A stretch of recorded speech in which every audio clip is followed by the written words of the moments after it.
মারিফতের জগতে সাহাবীদের ভূমিকা। রাসূলে পাকের সমস্ত সাহাবী মর্যাদাশীল।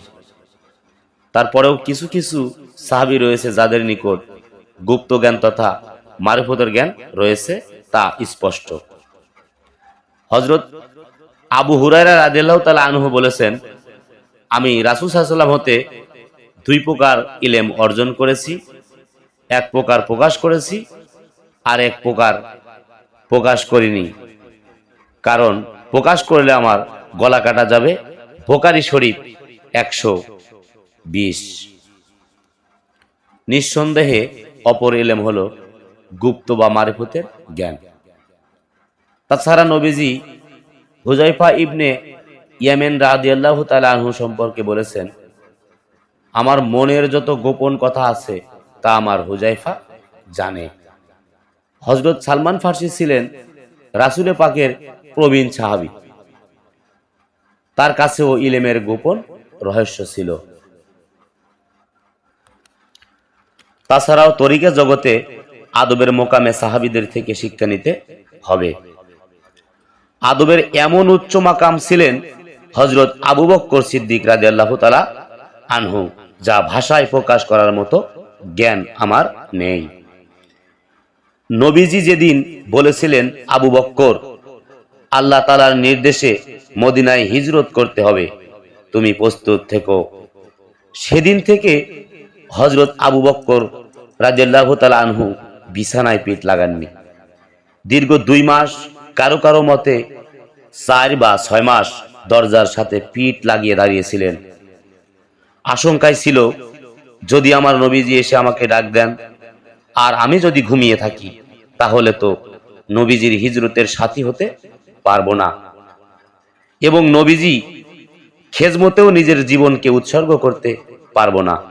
এই আশঙ্কায় তিনি দীর্ঘ 2, 4 বা 6 মাস ঘুমাননি, দরজার সাথে পিঠ লাগিয়ে দাঁড়িয়েছিলেন, নবীজির অপেক্ষায় করছিলেন। নবীজির জন্য কি কঠিন ত্যাগ নাই করেছেন, একবার কি ভাবা যায়? আমাদের কতটা উচ্চ মোকামে গেলে এই ত্যাগ সম্ভব? হযরত আবু বকর রাদিয়াল্লাহু তাআলা আনহু এর রাসূলে পাকের প্রতি এই আদব ও ত্যাগ থেকে আপন মুর্শিদের প্রতি মুরিদের শিক্ষা নিতে হবে। প্রতিটা মুর্শিদের কাছ থেকেই কিন্তু একটা মুরিদের শিক্ষা নেওয়া দরকার। তাছাড়া হিজরতের সময় গুহার মধ্যে সাপের দংশন হতে নবীজিকে হেফাজত করার জন্য নিজেকে দংশিত হয়েছিল, প্রমাণ দিয়েছে নিজের জীবনের চেয়েও রাসূলকে বেশি ভালোবাসেন। মুর্শিদকে কতটা ভালোবাসতে হবে তা হযরত আবু বকর রাদিয়াল্লাহু তাআলা আনহু থেকেই শিক্ষা নিতে হবে। রাসূলের বেলায় যেমন হযরত আবু বকর নিজের জীবনকে উৎসর্গ করেছেন বা উৎসর্গ করে দেওয়ার চেষ্টা করেছেন, বিলীন করার চেষ্টা করেছেন, প্রতিটা ভক্তের জন্য, প্রতিটা ভক্তের আদবও এরকম হওয়া দরকার একজন মুর্শিদের প্রতি।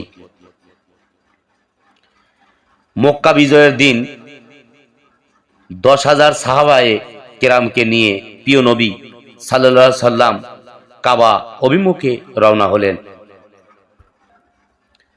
আনসার মুজাহিদের কিশোর ও যুবকরা আনন্দে আল্লাহু আকবার আল্লাহু আকবার ধ্বনিতে নেচে উঠল। এ সময় অতি আনন্দের কারণে হযরত উমর রাদিয়াল্লাহু তাআলা আনহুর দ্বিতীয় পুত্র তরুণ ওবাইদুল্লাহ ইবনে ওমর রাদিয়াল্লাহু তাআলা আনহু প্রিয় নবীজি সাল্লাল্লাহু আলাইহি সাল্লাম এর আগে চলে গিয়েছিলেন।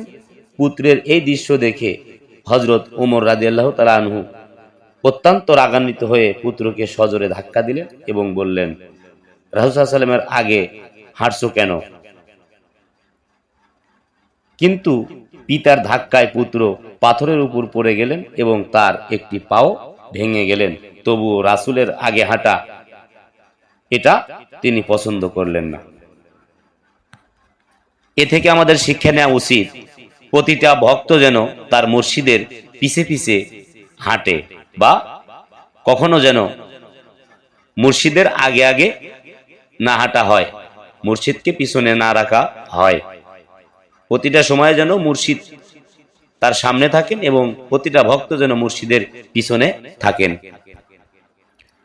হুদায়বিয়ার সন্ধিকালে হযরত রাসূল সাল্লাল্লাহু আলাইহি ওয়াসাল্লাম হযরত উসমান রাদিয়াল্লাহু তাআলা আনহুকে আলোচনার জন্য মক্কা কুরাইশদের কাছে পাঠালেন।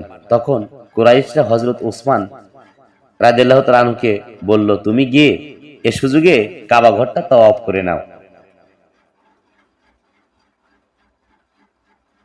রাসূলকে এবছর তাওয়াফ করতে দেওয়া হবে না। হযরত উসমান বললেন, প্রিয় নবীজি সাল্লাল্লাহু আলাইহি ওয়াসাল্লাম এর আগে ওসমান কোনোদিনও বা কখনো কাবা ঘর তাওয়াফ করবে না। এ থেকে আমাদের প্রত্যেকটা মানুষের শিক্ষা নেওয়া উচিত, বা প্রত্যেকটা ভক্তের শিক্ষা নেওয়া উচিত, মুর্শিদের আগে কোনো কিছু করাই ঠিক না। তো আশা করি আলোচনাটি শুনে বা দেখে আপনারা উপকৃত হবেন। আর যদি উপকৃত হন তাহলে আমার আলোচনাগুলো করা সার্থক হবে বলে মনে করি। যারা ইউটিউব চ্যানেল থেকে দেখছেন তাদেরকে জানাই আন্তরিক ধন্যবাদ। অবশ্যই চ্যানেলটিতে নতুন হলে সাবস্ক্রাইব করবেন, লাইক কমেন্ট শেয়ার করবেন, এবং যারা এসমোল্লা শিখাই ফেসবুক পেজ থেকে দেখছেন তাদেরকেও জানাই আন্তরিক অভিনন্দন এবং প্রেমময় ভালোবাসা ও ভক্তি।